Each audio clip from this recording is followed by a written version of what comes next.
강의사는 증시 각도기. 안녕하세요. 증시각도TV 시청자 여러분, 투자자 여러분, 도기마을 여러분, 그리고 10만 금융전사 여러분 모두 반갑습니다.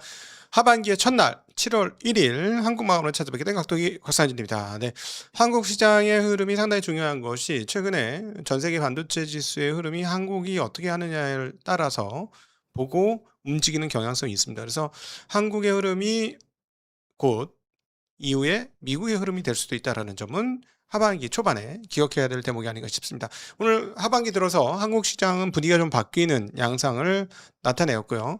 지수는 떨어졌습니다만 종목 숫자로는 상승 종목이 많은, 그래서 이게 순환매냐, 지난주에도 한번 순환매인가 하는 흐름들이 나왔는데 또다시 순환매냐 하는 의문이 생기게 만드는 하루였습니다. 오늘 그 거래소 종합주가 지수는 전일 대비 173포인트, 2% 하락했으니 꽤 많이 하락했습니다. 8,300까지 떨어졌고 시가총액은 6,784조까지 떨어졌습니다. 그런데 오른 종목은 700종목 가까이 되고요. 내린 종목은 191종목입니다. 즉 내린 종목에 비해서 오른 종목이 3배가 넘게 많은, 오른 종목이 많은 날입니다. 그런데 역시나 왜 그랬죠? 시가총액 상위 종목들, 특별히 삼성전자, 하이닉스와 그 파생 주식들이 연속적으로 하락했고 그들의 시가총액 비중이 워낙 높기 때문에 이로 인해서 지수는 빠진 날이다. 요즘에 이게 계속해서 반복되는데요. 오른 종목이 많으면 지수는 지수는 빠지고, 오른 종목이 적으면 지수는 오르는 아주 웃기는 흐름들이 한국 시장에서 계속되고 있습니다. 자, 여기에 대해서 이제 어떤 수급의 변화, 즉 국민연금의 매도가 이런 흐름들을 만든 거 아니냐 하는 의혹들인데 이 부분은 조금 더 좀 더 자세하게 파악해 보도록 하겠습니다. 코스닥 시장은 중소형주들 강세에 따라서 오늘 거래소와는 다른 1.44% 상승 흐름을 보여주었습니다. 전일 대비 13포인트 올라서 929포인트가 되었고요. 오른 종목은 1178, 내린 종목은 487이고 시가총액은 이제 다시 500조를 회복하는 모습입니다. 오늘 어제하고는 조금 다른 궤적인데요.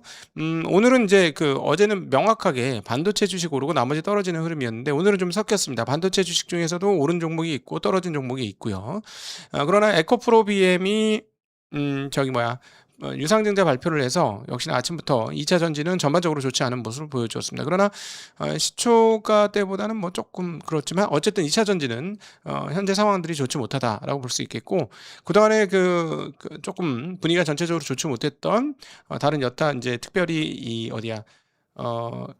바이오하고 화장품 이런 쪽이 상당히 좋은 모습을 보여줬다는 것도 오늘 코스닥 시장의 특징이다라고 말씀드릴 수 있겠습니다. 자, 거시경제 상황들을 볼게요. 지금 이거는 조금 주의하셔야 되는 대목인데요.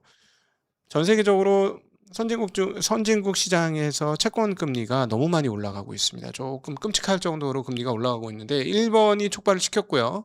일본에 의해서 유럽에서도 금리가 올랐고 한국도 금리가 굉장히 많이 오르는 흐름들을 보여줬습니다. 금리 흐름을 보면 10년물이 전일 대비 연합인포맥스 기준으로는 13bp나 올랐습니다. 정말 깜짝 놀랄 정도로 올랐고요. 5년도 11bp, 20년물도 10bp가 넘게 올랐습니다. 정말 많이 올랐어요. 또다시 10년물은 미국 10년물 금리를 비슷한 수준, 이러다 역전하는 거 아니야 할 정도 흐름이 나타나고 있습니다. 자, 3년물 금리 3.79입니다. 2년물은 3.72죠. 현재 한국의 금리하고 비교해 보면 이 금리라는 것은 한국 기준금리가 2번 이상 오를 것을 예견하고 있다라고 보시면 되겠습니다. 자, 7월 달에 무조건 한번 올리고요.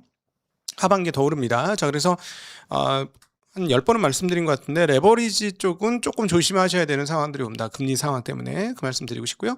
자, 환율은 여전히 약세입니다. 원화는 지금 외국인들의 줄다름한 매도가 거의 디폴트 값으로 끊이지 않고 있기 때문에 이제 1555원까지 약세를 보여주고 있고요. 이 약세에는 또 일본 엔화도 상당한 역할을 하죠. 일본이 지금 40년 만에 최저 가치를 기록하면서 162엔을 훌쩍 넘어 162.6엔까지 약세가 되어 있는 상황 확인할 수가 있겠습니다. 일본 엔화의 약세와 그리고 외국인들의 매도가 아무리 수출 실적이 좋다고 해도 계속해서 약세를 만드는 모습 확인할 수가 있겠습니다. 자, 오늘 시장에서는 서남권과 그다음에 메가 프로젝트 2,800조 원 수준의 메가 프로젝트 발표 이후에 기대감이 작동한 건설 업종이 가장 높은 상승세를 보여주었습니다. 상한가 종 중소형 건설사에서는 상한가가 여러 개 나왔고요. 전반적으로 지난번에 고속버스 터미널 같은 느낌 주는 그런 흐름입니다. 자, 여기에 뛰어드는 분들은 그때 고속버스 터미널 관련 주식이 어떻게 됐는지를 한번 좀 확인하시면 좋을 것 같아요. 궤적이 그렇게 나올 수도 있다는 점 감안하시면 좋겠고요. 오늘은 보험업종이 떨어졌고 좀 신기하게 지난번에 모양하고 비슷하죠. 다 올랐는데 코스피만 떨어진 아주 재미난 신기한 흐름들을 보여주고 있습니다. 역시나 그 건설주와 더불어서 시멘트, 레미콘, 전력설비 뭐 이런 그 어떤 그 이렇게 공사하고 이런 쪽이 아주 강한 모습을 보여주었습니다. 자, 수급은 계속해서 외국인 매도하고 있습니다. 그 연합인포맥스 단말 기준으로는 1조 7천억, 그리고 그 증권사 HTS 기준으로는 2조 원이 넘는 돈을 팔고 있습니다. 7월 달도 가열차게 계속해서 팔을 것이다라고 보여집니다. 계속 팔 겁니다. 제가 보기에는 뭐 지수가 많이 떨어지지 않는 계속 판다라고 보는 게 맞을 것 같고요. 자, 몇몇 분들은 오늘의 반도체 하락은 연기금의 레밸런싱을 시작하는 시점, 즉 전략적 자산 배분 기준으로도 3월 기준만 봐도 매도를 해야 되는데 6월까지 더 많이 올랐으니 주식을 팔기 시작하는 거 아니냐, 그 주식 물량 때문에 시장이 떨어진 거 아니냐라고 얘기하시는데요. 외국인 때문에 떨어지는 겁니다.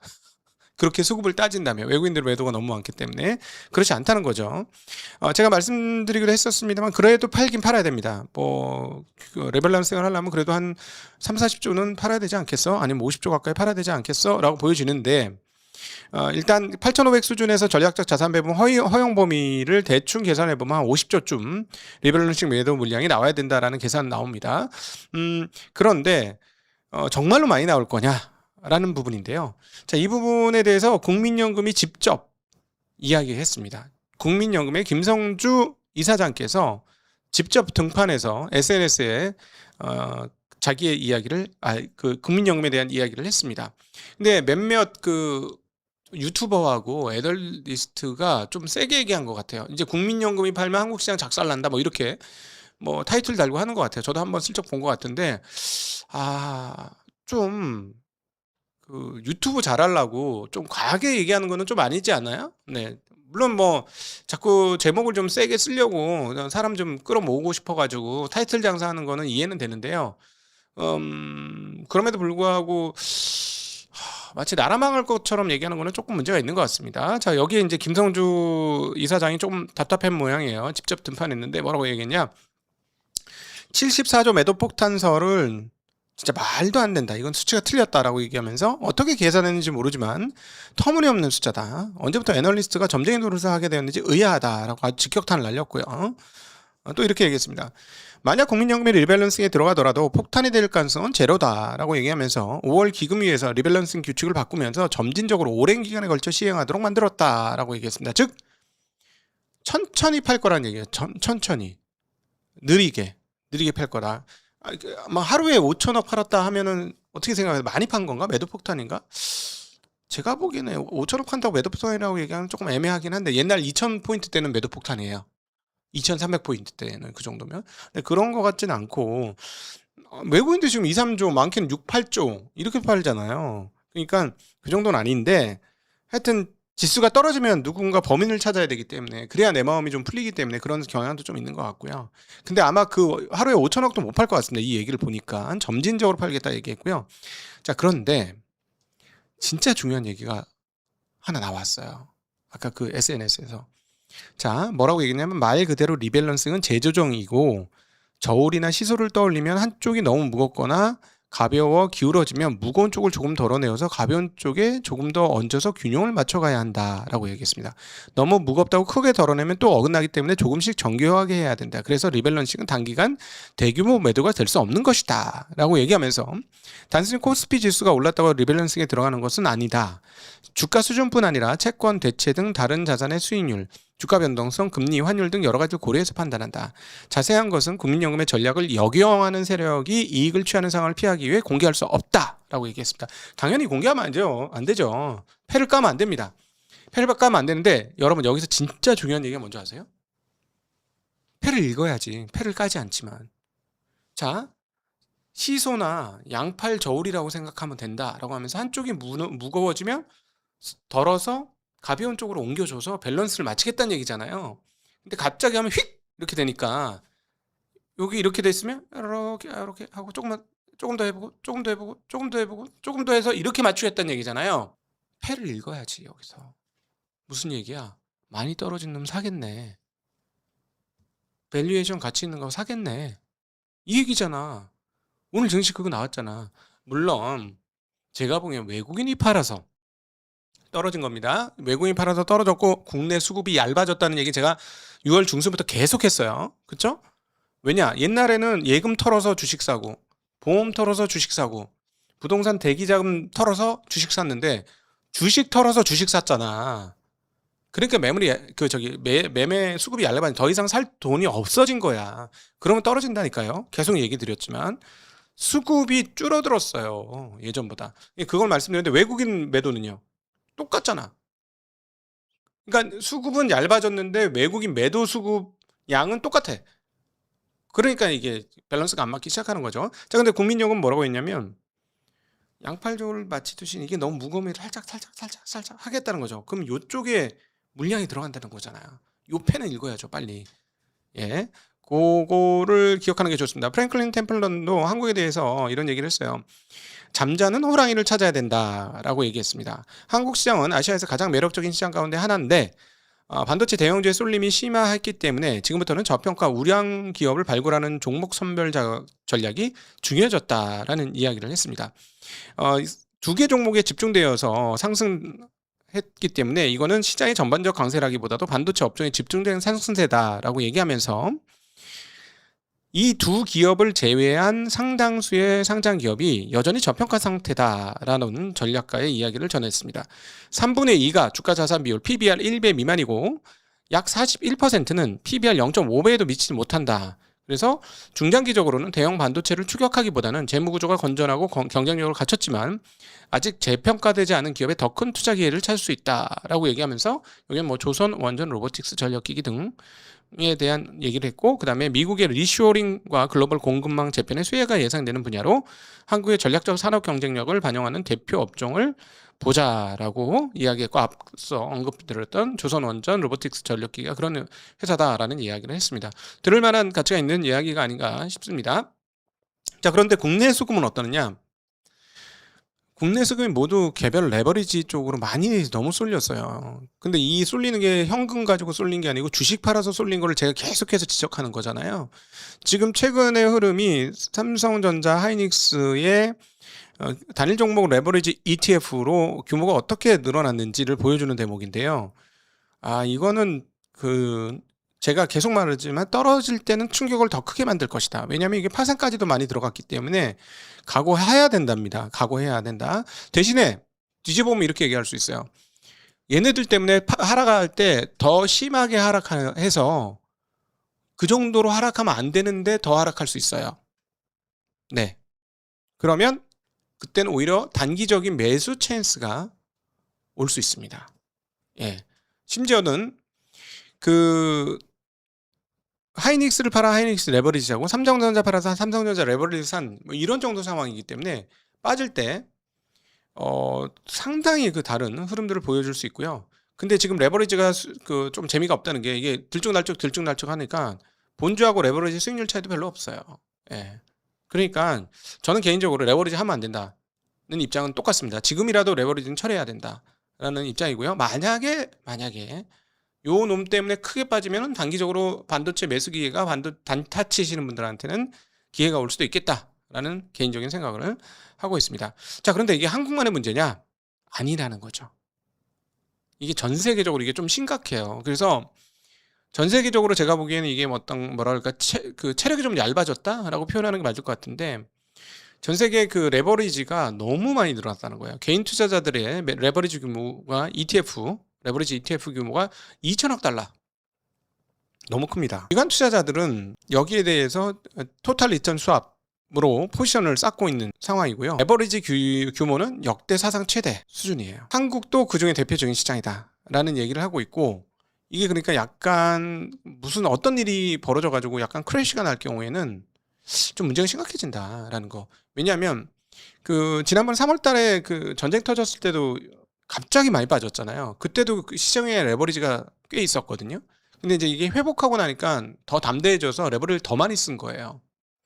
근데 그 전쟁 전에도 레버리지를 꽤 많이 썼기 때문에 떨을 때 무섭게 떨어졌는데 지금 그거보다 더 많이 썼기 때문에 떨어지면 제가 보기에는 조금 충격을 많이 받을 것 같습니다. 저 차트를 한번 보도록 하겠습니다. 차트를 보시면 저게 저렇게 올라갔다는 거는 저건 제가 보기에는 결코 좋은 소식은 아닙니다. 사람들이 이자 돈 내고 뭔가를 하고 있어요.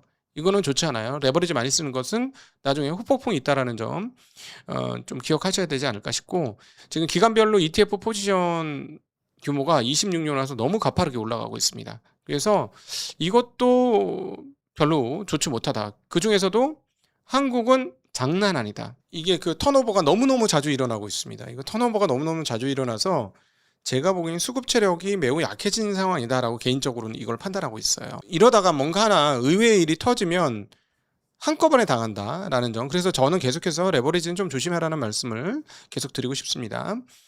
자, 뭐랄까, 저승사자 빅숏의 마이클 버리가 좀 이상한 얘기를 또 했습니다. 자, 이 친구가 요즘에 반도체 숏 치고 막 난리 쳤잖아요. 근데 어떤 얘기를 하냐면 어제 이제 미국에서 반도체 주식이 많이 올랐으니까 숏 포지션이 조금 뭉개졌을 거 아니야. 근데 뭐라고 얘기하냐? 오늘날의 주가 상승의 직접적인 원인은 한국에서 발표된 대규모 지출이다. 하지만 이것은 종말의 시작이라고 보면 이제 시간 문제일 뿐이다라고 얘기했어요. 일단 당했는데 반대말을 세게 했는데 지금 얘가 하는 얘기는 뭐냐면 필라델피아 반도체 지수가 200일 이동평균선보다 65% 높은 수준에서 거래되고 있다. 이거는 닷컴 버블에 도달했던 수준이다. 그러니까 닷컴 버블 붕괴된 것처럼 너무 이격도가 많이 벌어졌기 때문에 무너질 것이다 라고 이야기하면서 그 엔비디아, 어플라이드 머티리얼스, 뭐 테슬라, 아이시어스 반도체 상장 지수에 대한 숏 포지션을 잡았다는 이야기를 하고 있습니다. 네. 근데 얘는 잘 모르겠어요. 잘 맞는지 잘 모르겠어 나는. 그때 그 빅쇼 때문에 너무 유명해져가지고 어느 정도 얼마만큼 믿어야 될지 그거는 잘 모르겠습니다. 그래서 저는 마이클 버리 얘기는 그냥 흘려듣는 그런 입장입니다. 네. 조선 관련된 소식 드리도록 하겠습니다. 이번 2분기 들어와서 한국의 조선이 상당히 많이 늘어나긴 했는데요. 중국이 굉장히 점유율이 50%가 넘습니다. 그래서 사실은 한국의 존재가 전 세계적으로 매우 중요하죠. 왜냐하면 중국이 이렇게 많이 갖고 와서 얘네가 몰빵 해버리면, 만약에 중국이 틀어버리면 그 해운 업자라든가 이런 데는 큰일 날 수도 있는 거거든요. 그래서 사실은 한국이 잘 살아나야 됩니다. 근데 지금 중국의 추격이 만만치 않은데요. 얘네가 어떤 흐름을 가지고 있냐면 처음엔 쉬운 것만 해요. 예를 들어 상선, 뭐 예를 들어 곡물 담는 거, 벌크선 같은 것만 계속 간단한 거 해서 계속 처음엔 못 만들다가 계속 만들면 늘잖아요. 그렇게 해서 하고 나면 그 다음에는 이제 그 다음 국면 이렇게 가거든요. 그래서 뭐 나중에는 그 원유선 같은 것만 계속 만들어. 그 다음에 또 컨테이너선 계속 만들어. 그러다 요즘에는 이제 어디까지 왔냐? LNG선까지 왔습니다. 그래서 초대형 LNG선을 두 척 자체적인 기술로 인도했다라는 뉴스입니다. 자체적인 기술이라고 하는 게 멤브레인 기술이 보통 유럽에 있는데 그 중에 하나를 중국이 샀어요. 예, 중국이 사가지고 이 자체 기술이라고 해도 과언은 아니죠. 샀으니까. 근데 이번에 무려 299m짜리 축구장 3개 규모에 달하는 LNG를 넣을 수 있는 LNG선 두 척을 인도했다라는 소식입니다. 그래서 LNG선 운반선에서의 중국 점유율은 30%를 넘어섰고, 후동중화, 아주 중요한 회사 중에 하나죠. 중국의 조선업체 중에 60척의 LNG 운반선 수주를 가지고 있어서 세계 1위를 기록 중이다라는 소식이 되겠습니다. 자, 얘네들이 계속해서 늘어나고 있는데 우리는 과거의 기억들 때문에 함부로 설비를 증설할 수는 없어요. 근데 이제 세계적으로 교체 사이클이 조금 오고 있어서 중국과 어떻게 맞짱을 떠야 되는지 좀 고민인데, 이 부분은 조만간에 저희가 엄경화 연구원과 함께 같이 이야기 한번 나눠서 대담으로 여러분에게 보내드릴 테니까요. 꼭 좀 봐주셨으면 좋겠습니다. 네, 자, 중국 그러나 쉽지 않은 부분이 있어요. 조선업체들이. 왜냐? 엔진이 없다. 엔진 기술까지는 아직 안 되는 거야. 근데 한국은 엔진 기술이 있다 없다? 있다. 보통 저속 이행정 사이클을 쓰는데요. 한국은 여러 업체가 합니다. 하나엔진, HD 그 현대 엔진, 마린 엔진 등등 여러 군데가 하고 있고 이행정뿐만 아니라 요즘 발전소에서 쓰는 사행정 엔진도 많이 하고 있어요. 근데 지금 그래서 사실 중국 업체들도 엔진이 안 되기 때문에 한국 거 갖다가 쓰는 경우가 굉장히 많거든요. 그런데 중국이 수주는 많은데 엔진이 없어서 수주를 다 감당하지 못하고 있다라는 소식도 함께 들리고 있습니다. 특별히 이중 연료 엔진이 있어요. 왜냐하면 그 근해에서는 그 땅 주변에서는 예를 들어 하나도 공해가 안 나오는 예를 들어 액화 가스 뭐 이렇게 LNG 발전기 돌리다가 조금 먼 원양으로 나가면 그 조금 다른 거를 쓴다던가 뭐 이런 경우가 있거든요. 예전에는 그걸 디젤을 하고 가스 또는 LNG하고 벙커시 이렇게도 했거든요. 근데 요즘은 어떻게 하냐면 암모니아, 메탄올 뭐 이런 거를 가지고 이중 연료를 쓴다고 합니다. 자, 근데 어쨌든 이 부분은 안 돼요. 안 돼서 한국에서 공급이 안 되면 다 못한다라는 소식. HD 현대중공업 엔진기계 부분은 1분기 가동률 107.5%, 하나엔진 100.5%, 마린 엔진 91.67%, 그리고 크랭크 샤프트 라인은 126%로 쇼티지 상황이다라는 말씀 전해드릴 수 있겠습니다. 자, 우리는 기술은 있으니까 이 기술 계속 발전시키면 좋겠다는 말씀 드리고 싶고요. 자, 시진핑 주석이 대만 통일 의지 관련된 언급이 있었습니다. 대만 문제를 해결하고 조국의 완전한 통일을 실현하는 것이 우리 당이 변함없이 추구해온 역사적 임무다라고 하면서 하나의 중국 원칙과 92 공식을 견제해야 한다라고 얘기했습니다. 대만 독립 분열 세력을 단호히 타격하고 외부 세력의 간섭을 반대해야 한다라고 하면서 조국 통일의 위협을 확고하게 추진해야 한다라고 얘기했습니다. 강국이 되려면 반드시 강한 군대가 있어야 되고 군대가 강해야 나라가 안전하다라고 얘기하면서 새시대 강군 사상과 군사 전략 방침을 전면적으로 관철해야 한다라는 얘기를 무서운 얘기를 했습니다. 난 이런 얘기하면 무서워 죽겠어. 근데 지난번에 왜 북한을 갔지? 그것도 좋지 않은 뉴스예요. 좋지 않은 뉴스입니다. 지난번에 그리고 트럼프 쪽 거기서 진짜 별 얘기도 안 해버렸잖아. 되게 세게 대만 얘기 해버렸잖아요. 좀 걱정됩니다. 이 부분이 좀 걱정이 되는 부분이 되겠네요. 자, 오늘 그 대형주 중에서는 삼성전기가 어제도 오르고 오늘도 유일하게 좀 오른 종목 중에 하나인데요. MLCC 수요가 폭발하고 있다라는 소식과 가격이 계속해서 올라가고 있다는 소식입니다. AI 서버에서의 수요가 기존보다 13배나 폭증하고 있다라는 얘기인데요. 올해부터 이제 제작이 들어가는 엔비디아의 베라 루빈이 무려 MLCC를 기존보다 10배 넘게 사용할 것이다. 그래서 이전 버전인 H100 호퍼에서는 한 렉당 MLCC는 3,000달러에서 5,000달러 이렇게 썼는데 루빈에서는 이게 열도 많이 나고 전력 소요량이 많으니까 무려 4만 달러를 쓸 것이다. 라는 이야기를 하고 있습니다. 그래서 기존 특별히 이제 AI 관련해서 MLCC가 지금 최고의 수혜다라는 뉴스가 계속 나오면서 삼성전자가 정말로 많이 올랐어요. 지난번에는 현대차의 시가총액을 돌파했었잖아요. 근데 이익은 한 10배 차이가 나서 이익이 많이 늘어야 됩니다. 근데 많이 늘 것 같습니다. 그러면 이익이 몇 배 늘더라도 현재 주가는 그걸 반영하고 있다. 라는 점도 같이 기억하시면 좋을 것 같으네요. 자, 오늘도 함께 해주셔서 진심으로 감사하고요. 자, 행복한 하반기의 첫날 비가 엄청 옵니다. 깜짝 놀랐어요. 네, 비 속에 퇴근길이 되실 텐데요. 그래도 기분 좋게 퇴근하셨으면 좋겠습니다. 감사합니다. 안녕.